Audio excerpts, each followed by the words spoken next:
o capitalismo nos dizia então que nós iríamos todos comer fast food. Cara, do ponto de vista econômico, a banda é um arranjo estúpido. O Nando Moura ficar em casa o dia inteiro. Só que, mano, remédio pra louco é um louco e meio. A gente tá brigando muito com essa tropa do Oruan. E eu tava falando do Pastor Mirim. Vai se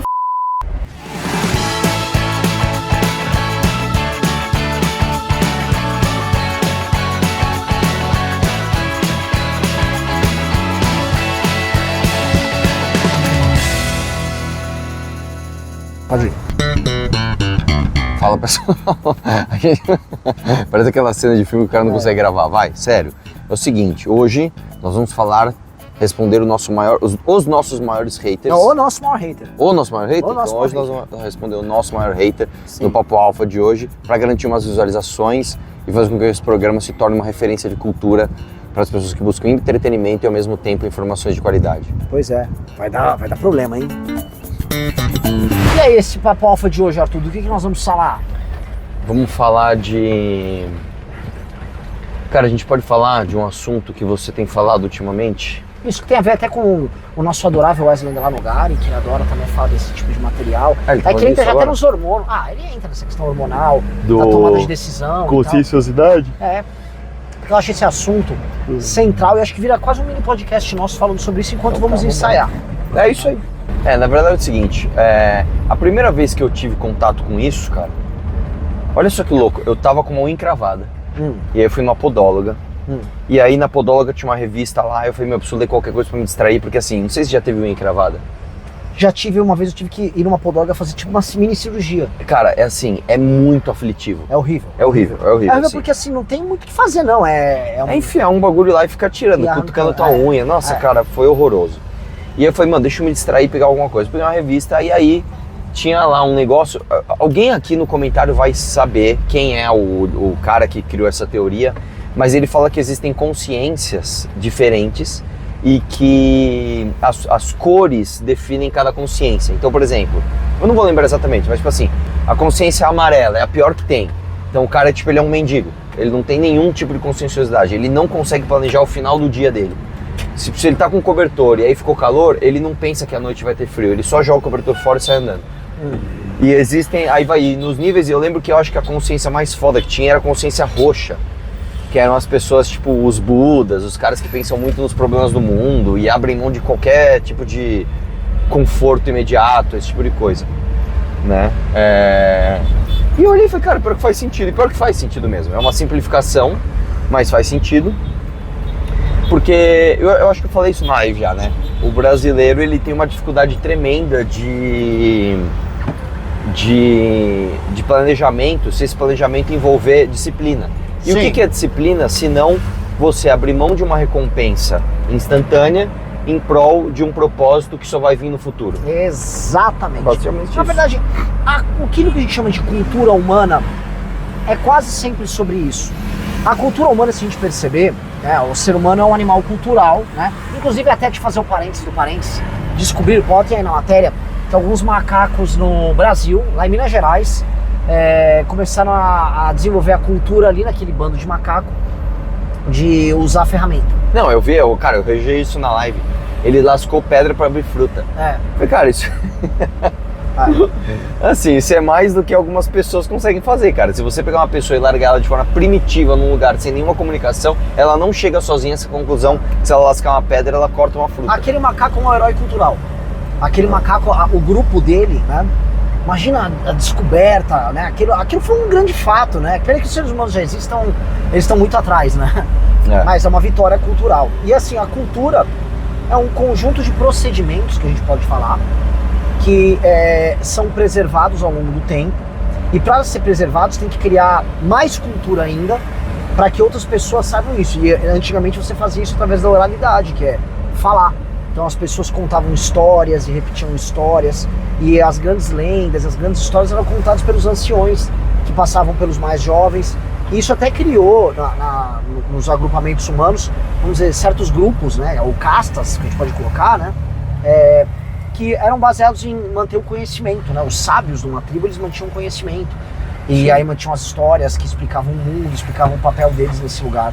Então, a cultura é um exercício de consciência fenomenal e ela acaba te ligando do passado pro futuro. Sim, porque é uma coisa que transcende o teu tempo na Terra. Exatamente. Não é nem que você vai planejar o teu próximo ano, não. Você vai planejar o que a próxima geração Sim. vai pensar.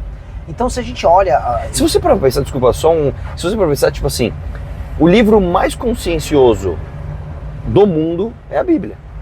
Por quê? Porque é o livro que mais influenciou pessoas, mais influenciou gerações, mais influenciou extensão territorial de todos. Existe algum outro livro, alguma outra palavra escrita que influenciou tamanho território durante tamanho tempo? Assim, é um livro influente, sim. É o livro mais influente do mundo. Eu acho que não tem outro mais influente. O Corão é muito influente, né? A Ilíada tem um papel no Ocidente, porque essas conquistas territoriais elas vêm muito do heroísmo dos homens daquela época, né? A Ilíada influenciou todos os tempos. A Ilíada influenciou a Bíblia. Não sei dizer. Eu acho que sim, cara. Não sei dizer. Eu acho que sim. Veio 300 anos antes, não é possível que ninguém ali numa região relativamente próxima, em 3 séculos, não tenha tido nenhum tipo de influência de alguém que tinha cultura grega. Pode falar meio influenciado? Não, enfim, não saberia dizer. O que eu acho que é importante a gente entender nisso aí não dá para pensar em cultura sem pensar a ideia de um animal que planeja, né? Um animal que planeja a vida pessoal dele e a vida de bando dele. Sim. Portanto, quando a gente fala desse problema, a gente tá brigando muito com essa tropa do Oruan, com essa galera, e eu tava falando do Pastor Mirim, eu quero usar, já que é pra falar e responder hater, já citei 2, né? Que esses inimigos que a gente tem, né, ambos pregam um tipo de vida que não tem nenhuma conscienciosidade. Nossa, é verdade. O Pastor Mirim, ele propõe, e ele fala, tá? É o Deus de agora, né? Você falou. O Deus do agora. Meu Deus é do agora! Meu Deus te resolve agora! Por exemplo, o Deus dele é o Pablo Marçal. Porque o Pablo Marçal propõe, né, por mais que ele fale que isso aqui é cristão e tal, ele propõe assim, você vai rápido, compra um curso agora, que você vai resolver rápido os seus problemas. Já compra logo um carro, que você tem que ter a mente milionária agora. Exato. Tipo, você tem que você tem um pouco de dinheiro na conta, vai no hotel caro, para conviver com os ricos, entender que você, para participar desse mundo, vai mudar teu mindset. Ou seja, o cara tá fazendo a pessoa criar uma mentalidade de adiantar as recompensas do dinheiro futuro. Vai se cara. Vai se Porque se você perguntar para um judeu, se você vai falar uma cultura que gera ricos, definitivamente a cultura do povo judeu, ela gera ricos. Sim. E assim, eles não propõem que você faça isso. Exatamente. Não, e outra coisa, eu vou dizer mais, cara. Isso é uma cultura que não só no Brasil, mas nos Estados Unidos é muito assim. Nos Estados Unidos, cara, por exemplo, o cara recebe uma promoção, ele já troca de casa e já troca de carro. Ou, por exemplo, a cultura de hipoteca, cara. Para e pensa, olha que coisa errada. Tipo, você vai hipotecar o teu imóvel. Cara, isso é muito errado. Se você parar pra pensar, tipo assim, é o oposto da conscienciosidade. Você vai comprometer uma coisa física que lhe dá todo o conforto, toda a base da sua vida, em prol de alguma coisa que você precisou agora. Você, depois eu resolvo isso aí, depois eu resolvo isso daí.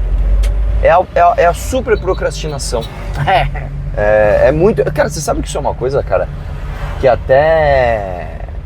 a gente tá falando disso, me veio isso. Você sabe como é que os passarinhos... Porque assim, os animais, eles agem por instinto, né? E se você parar pra pensar pro passarinho macho, não compensa ele ficar ajudando a fêmea a se alimentar enquanto ela choca o ovo. Você concorda que é melhor ele fecundar um monte de fêmea e sair fora? Sim. Como que a fêmea faz pro macho não fazer isso? Ela faz com que ele prove pra ela que ele vai ficar construindo um puta ninho. E aí ele vai gastar tanta energia pra construir um ninho, que se ele precisar de outra fêmea, ele vai ter que construir outro ninho. Então é mais barato energeticamente ele estar ali enquanto o ovo choca, enquanto o passarinho fica com aquela boquinha pra cima precisando do alimento, ajudando a fêmea, do que construir outro ninho. É um pacto entre as fêmeas de passarinho. Eu não dou se você não der, demorou? Só vamos dar pra quem construir ninho, aí todo mundo se protege. Se parar pra pensar, é um grande sindicato, velho. Sim. Entendeu? Sim. É um sindicato biológico. E a gente não consegue fazer isso, cara. A gente não consegue fazer isso. Uma coisa que mudou pra mim, quando eu fiz aquele teste, eu fiz esse teste acho que em 2016. Uma grande médica, vamos falar, a doutora Renata Knack, é esse? Não, antes disso. Eu fiz um teste em 2016, do livro, até o Wesley fala desse livro pra caramba, da consciência política, que você faz aquele teste que vai perguntando as coisas. O MBL fez uma espécie é o Big Five, é o do Haidt, é o do Haidt, sim. tinha uma pergunta que era assim, se todo time combinou de ir de chuteira branca sim. e o cara vai de chuteira preta, o quanto isso te fere? Eu coloquei no menos 13, falei, nada, foda-se, eu vou com a chuteira que eu quero. Você vê como o tempo vai mudando, né? E a consciência de grupo muda, inclusive depois de adulto. Eu conheci o MBL e já tinha mais de 30 anos. Hoje eu falo, vai tomar no cu. Que isso você é muito fala errado. Que eu tenho da piscina, né? Pra caralho, exatamente. Eu sou muito exatamente. assim, muito. consciência de grupo. Total. Né? E eu sempre fui ao contrário, eu sempre fui da escola individual de objetivos pessoais. Então, mas esse lance de você, isso é algo que isso inclusive acaba com qualquer tese, né, que os caras ficam querendo falar de racismo, não sei o que lá. É o seguinte, velho, é algo que pode ser treinado e passado de um pro outro. Aconteceu comigo, aconteceu comigo, cara. Eu tinha mais de 30 anos quando eu conheci o MBL e eu mudei a minha opinião. Exato, porque dizem que, não, o comportamento não, você consegue mudar, cara. Muda pra caralho, a lógico. A cultura é uma coisa muito poderosa. Sim. Por isso que, inclusive, eu pessoalmente sou contra essa, que você é a favor pra caralho disso, mas eu sou contra esses negócios de proteção cultural. Eu não sou a favor de proteção cultural. Proteção cultural? Tipo assim, tem que entender a cultura, tem que proteger a cultura. Eu não acho que tem que proteger nada. A cultura é algo que ela é firme, ela é forte. Ela se mantém através da aprovação do tempo. E se for modificada e se for mudada, muda. Desculpa, eu não entendi o ponto. Vamos lá. Quando a gente, eu não quero cair nessa discussão, mas é a discussão dos indígenas. Não, tem que ver que a cultura deles tá. Eu acho que, cara, um abraço pra tua cultura, cara. Foi, cara. Você tá falando disso. Não, eu quero dizer, por exemplo, assim, essa discussão de cultura é muito. Eu acho, por exemplo, que certas culturas, certas civilizações, elas têm que se manter. E certas práticas que vão soar cada vez menos lógicas dentro de uma ética de trabalho capitalista. É uma ética de trabalho adequada ao capitalismo, vamos mudar. Sim. E práticas e rotinas adequadas ao mundo da contemporaneidade. Sim. Perder isso é perder o que te define. O que eu quero dizer é o seguinte, práticas alimentares. Por exemplo, se você pode todo mundo comer apenas nutrientes. Eu ia dar exatamente esse exemplo. Eu ia falar assim, cara, aí você se desumanizou, você tá pior. Sim. Você cozinhar não é um ato funcional mais. Não, é um ato cultural. Exatamente, cozinhar é um não ato cultural. Funcional. Exatamente, é um ato cultural. Por exemplo, você quer ver uma coisa que é uma substituição disso, cara? Por exemplo, você já parou pra pensar, desculpa quem gosta disso, cara, eu sei que eu quero fazer uma reflexão sobre isso. Você já parou pra pensar quão inútil é o cara que faz plastimodelismo? Você sabe que eu já fiz, né? Mas o lance é o seguinte, teoricamente você pode comprar pronto de uma máquina que vai fazer aquele produto final muito melhor. Sim, entendi o ponto. Uhum. Só que o lance é, você vai ter que construir aquilo. Só que você parar pra pensar, você também não constrói aquilo na totalidade. Você basicamente monta umas peças que são feitas para serem montadas. Sim. Então não é nem totalmente artesanal. Sim. E nem totalmente industrial, ela fica no meio. Sim. Pra mim, isso é a falta que faz você ter, entre aspas, humanidade num processo produtivo que hoje ele é 100% focado em técnica. Porque hoje você é tão parte de uma parte, Entendi. que você não se sente nada parte da realização de um todo. Sim, não, e se você para pensar o plastimodelismo, ele nada mais é do que você sentir que você começou uma coisa e terminou ela até... Só que você, na lógica não, porque você não injetou aquele plástico, você não fez aquele adesivo. Sim. Entendeu? Entendi, é um semi-artesanato você tá falando, né? É um semi-artesanato só para te dar a sensação de que aquele produto final foi produto de um esforço que você fez do começo ao fim. Só que você não fez do começo ao fim. Em nome dos plastimodelistas, eu consigo fazer uma defesa disso, porque eu já fiz alguns aviãozinhos em casa de Fórmula 1. Vai lá. É um pouco mais do que isso. Existe esse aspecto de que aquele produto industrial, ele chega na sua mão e você vai entregar algo pessoal nele. Sim. E você consegue, por exemplo, quando eu fazia os aviãozinhos da Segunda Guerra Mundial, eu fazia umas pinturas de, esse avião aqui, ele participou de uma batalha, ele tá amassado, ele tá com uma pintura suja, eu fazia minhas bobeirinhas. E achava legal, e aí tinha o lance de eu conhecer aquela máquina. Não, existe, aquilo é um estudo. Aquilo é um estudo, Você montar um motorzinho, era mó legal, assim, caramba, isso é um V6. Não, eu não tô falando que não é legal, eu pessoalmente não tenho a menor paciência, mas você entende que isso leva a uma reflexão mais profunda. É um insight bem interessante. Aqui, né? Sim, que é o insight do... Você entregou algo profundamente humano num processo que hoje foi industrializado. E acho que faz muito sentido, porque a gente vê isso acontecendo em todas as áreas humanas. Tipo, o capitalismo nos dizia então que nós iríamos todos comer fast food, porque é uma alocação eficiente de tempo e recurso. E na verdade o fast food definitivamente não acabou com os restaurantes, pelo contrário. A gastronomia é uma coisa que só aumenta. Sim. O vinho era uma bebida que o processo produtivo do vinho é muito estúpido comparado com outras bebidas. E o vinho, cara, só valoriza. Então, meio que... né, e as pessoas estão atrás desses elementos culturais justamente porque isso é maior do que o processo econômico em si. Né? Não, uma vez o André Matarazzo, eu tava na Rádio Cidade dele, ele perguntou, cara, você acha que o rádio vai acabar por causa da internet?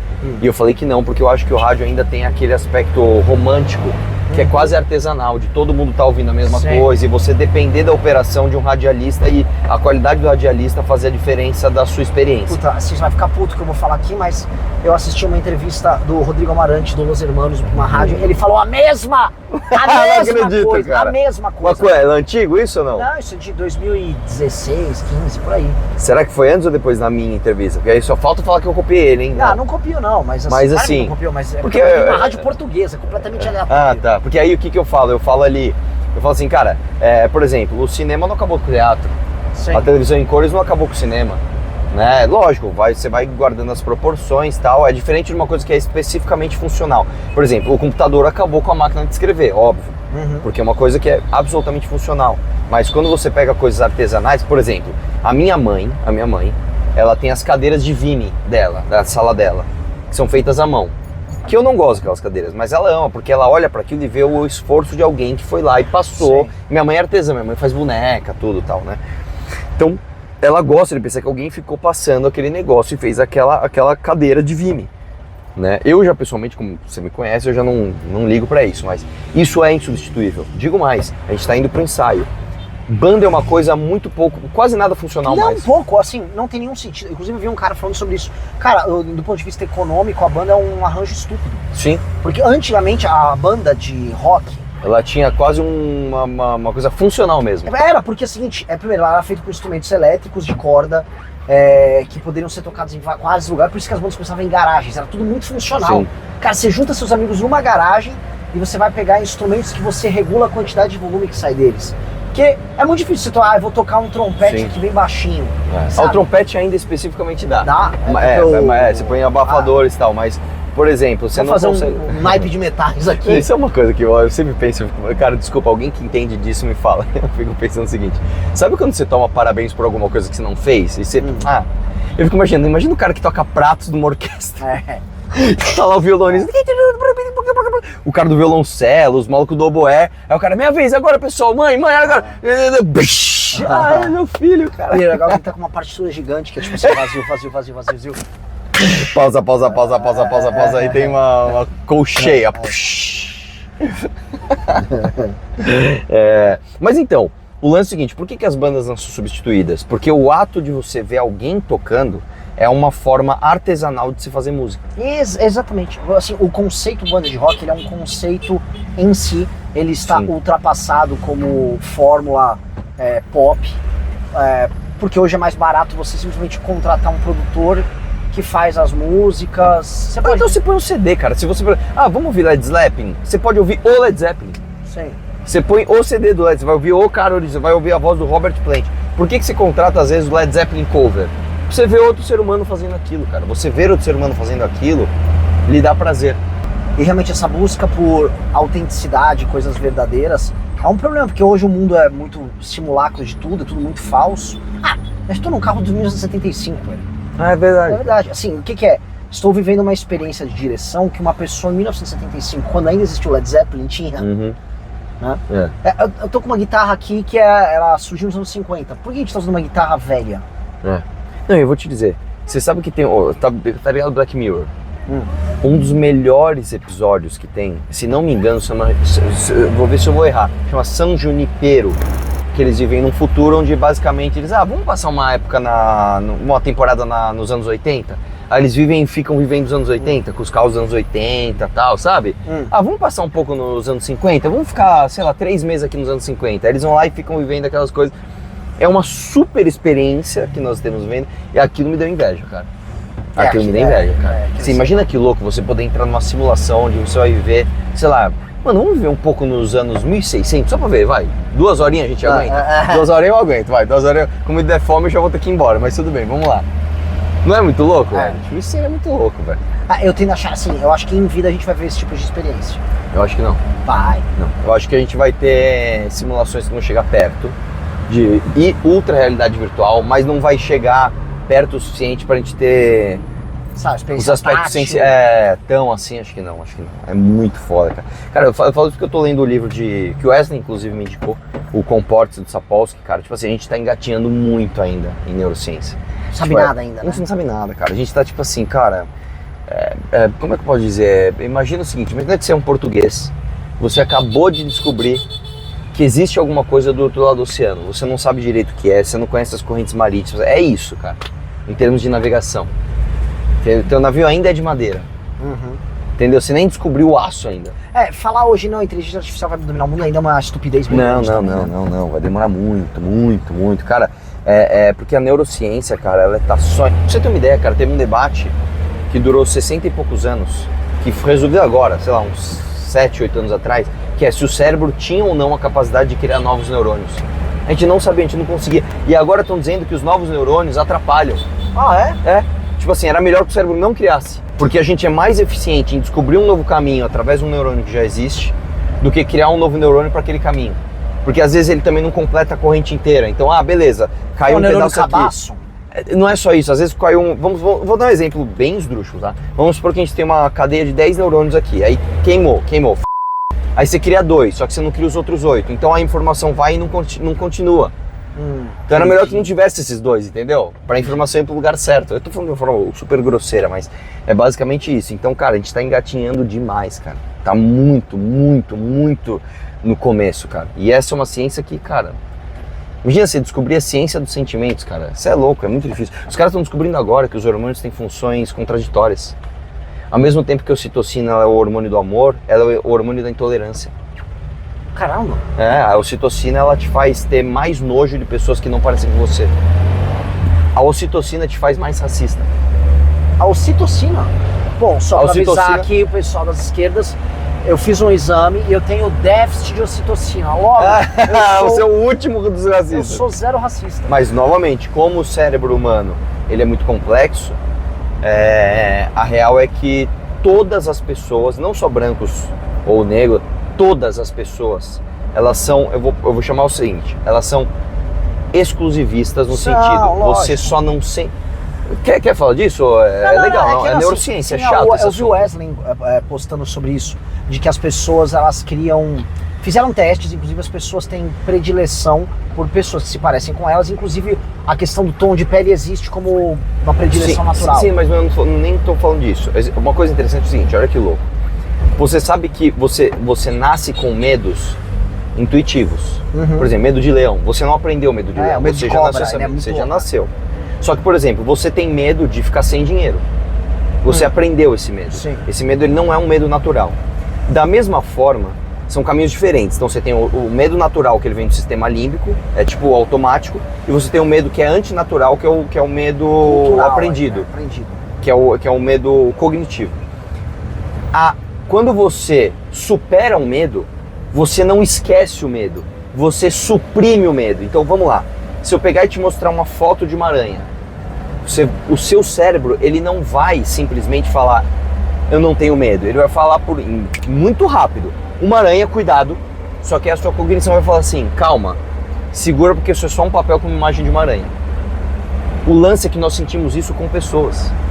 Se você vê uma estátua de um cara prestes a te dar uma facada, lógico, você não vai ficar, ai, que medo. Não, mas por um segundo micro incômodo. O teu cérebro ele vai dar opa.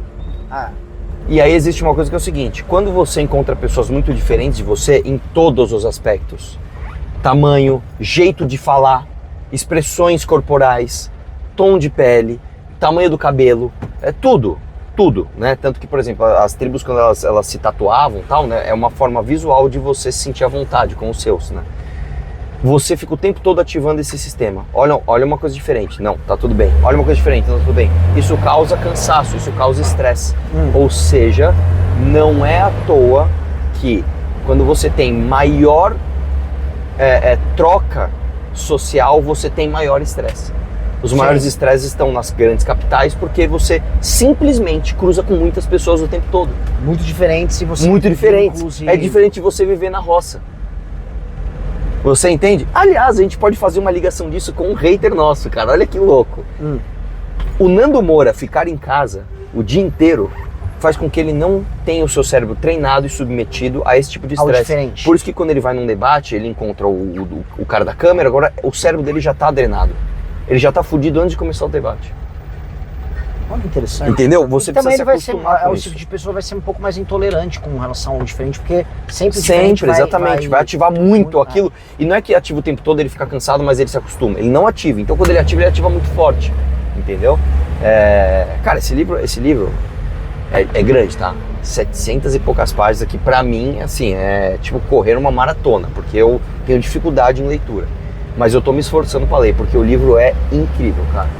É incrível. Cara, neurociência é legal. Aqui, assim, Só que é frustrante, né? Por quê? Porque o tempo todo fala assim, a gente não sabe isso aqui ainda. A gente não sabe isso aqui ainda. A gente não sabe isso aqui ainda. É bastante um livro que tá balbuciando algumas coisas. É foda, cara. E ele vai ficar altamente ultrapassado daqui a alguns anos. Exatamente.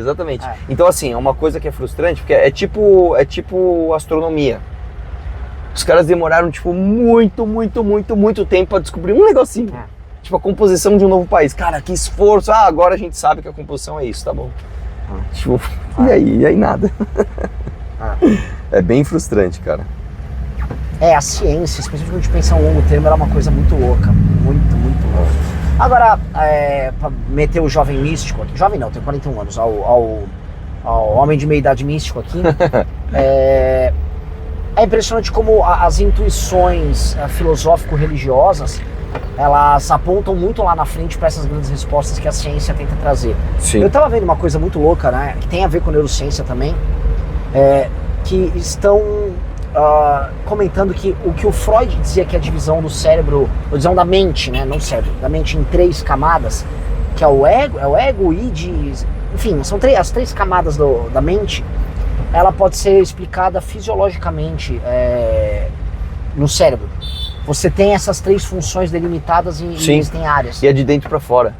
Porque é conforme o cérebro se desenvolveu. Então, de fato, a intuição quase simbólica do Freud, ela levou a algo que a ciência vai provando. Então, certas Mas se você parar para pensar, ainda tem... Se você pegar de povos antigos, as esfinges, teoricamente, são expressões das camadas de desenvolvimento cognitivo do cérebro. Por exemplo, uma esfinge geralmente ela é dividida em 3. Da barriga para baixo, que se chama... que você coloca de uma forma genérica, que é o boi. Da barriga até o peito, que se chama de leão. E do peito para cima, que é a cabeça, que é a águia. O que é o boi? Boi é você querer cagar, você querer mijar, você querer dormir, você sentir frio, você sentir calor. São as necessidades básicas. O peito é o orgulho, é o leão. São as coisas que te fazem agir por orgulho, por impulso. É a paixão, é o amor, é o ego, etc, etc. E a cabeça é a cognição máxima, que é o raciocínio lógico. Todas as esfinges, de formas diferentes, remetem a essa coisa que o ser humano primitivo entendeu de forma intuitiva. Isso. E você sabe qual é a lógica do sistema de castas também? Do pé, da mão, do Buda, tem os braços... Que eram os comerciantes, os guerreiros eram as pernas. Não, ao contrário, os braços eram os guerreiros. O braço era o guerreiro. As pernas eram os comerciantes. O persa era o comerciante e a parte de cima nobre eram os brahmanes. E quais eram as funções dos 3? Um era responsável pelo provimento da questão material da vida, tanto que os deuses de prosperidade e fertilidade eram ligados à terceira casta. A gente está falando desse elemento terreno. O segundo da força, do orgulho, do ego, do poder.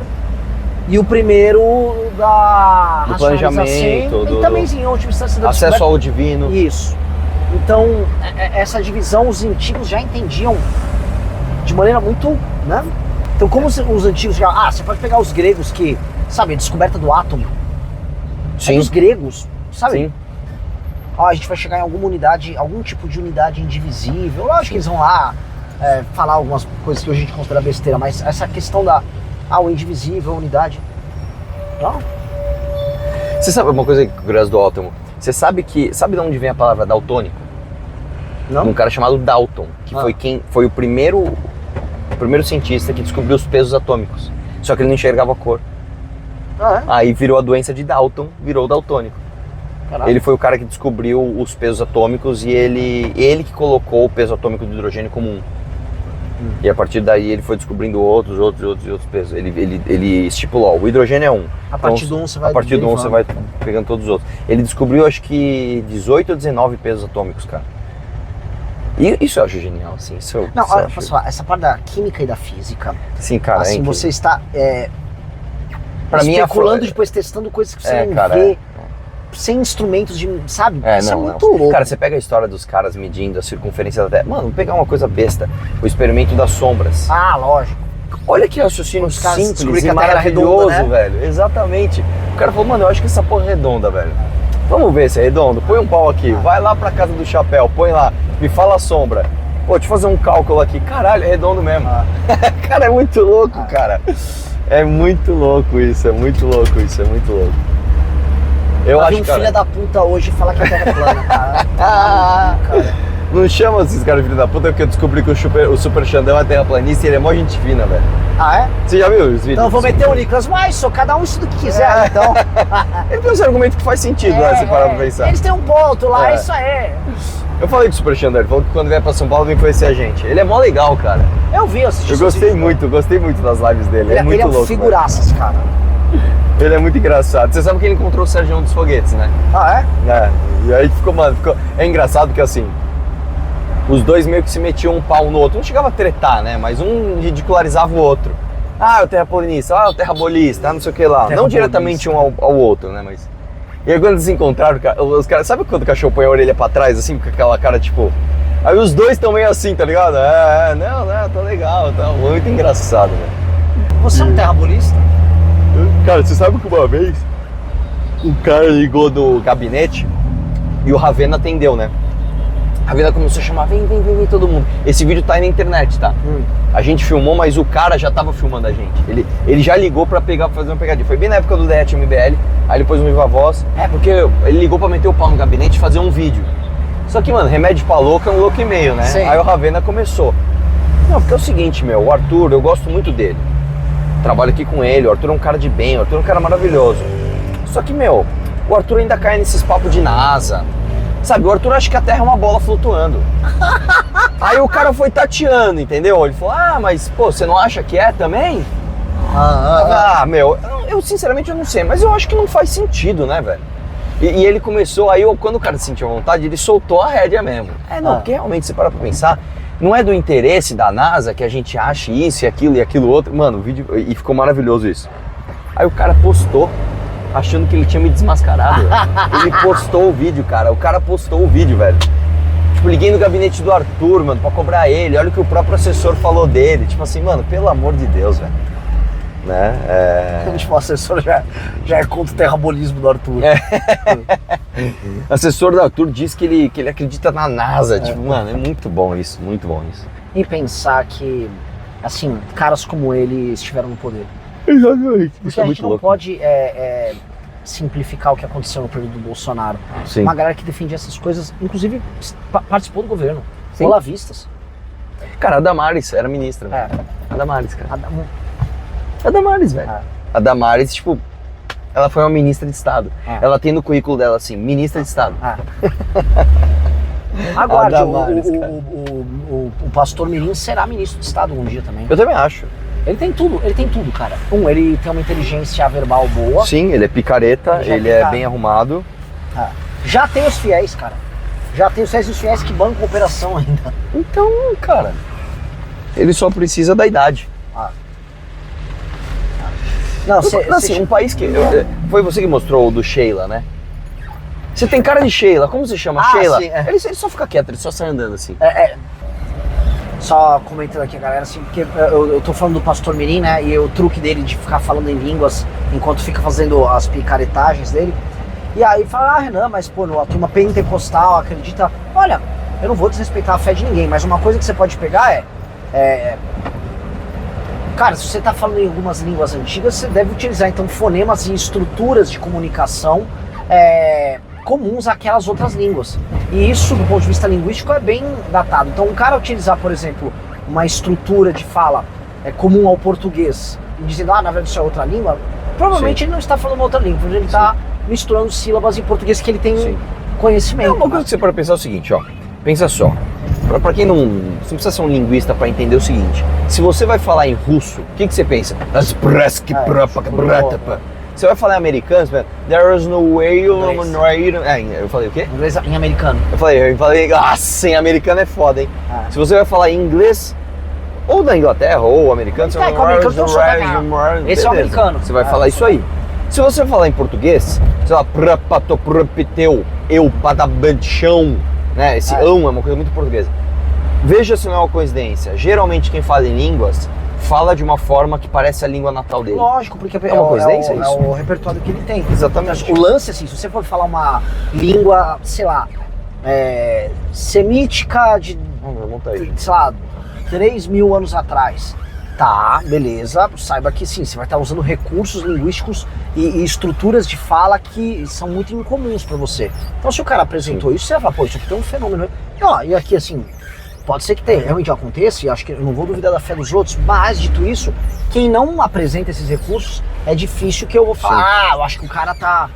Não, e outra coisa também, a palavra mais falada em todas as línguas é eu. Então, no português é eu, em americano é I, né? Como é que é em russo? No russo? Eu em russo, será? Você sabe? Como é que é em sueco? Jog. Jog.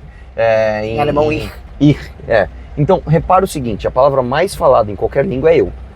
Repare como os fonemas vão estar em alguma instância muito parecidos com a palavra eu na língua que aquela pessoa está. Faz sentido. Sim. Entendeu? Por exemplo, o meu próprio irmão, ele falava Mastiomila Shonomolei. Molei. Ei é tipo eu. Vamos fazer um teste? Ó, meu irmão tá aqui. Eu vou ver se ele vai querer aparecer, ele não gosta de aparecer. Vamos ver se ele lembra. Se ele lembra do que o meu irmão falava. Vamos ver. Segura aí, 1 minuto. Aparece 1 minuto aqui no vídeo. 1 segundo. Vai. Então você não aparece, mas você só vai falar. Vem. Ele não quer aparecer. Meu irmão é tímido. Ele quer ser baixista de uma banda de rock e ele tem vergonha de aparecer num vídeo. Dá pra acreditar, cara. É da vida. Enfim. Bom, todo baixista é meio tímido e não fala muito. Não. Lógico que não. O Flea. Sim, mas os baixistas são considerados os caras silenciosos. Sério? Apesar que o baixista do Toto é aquele velho barbudo, tá ligado? Que ele basicamente fica quieto assim, ó. Tocando. É o baixista do Phil Collins também.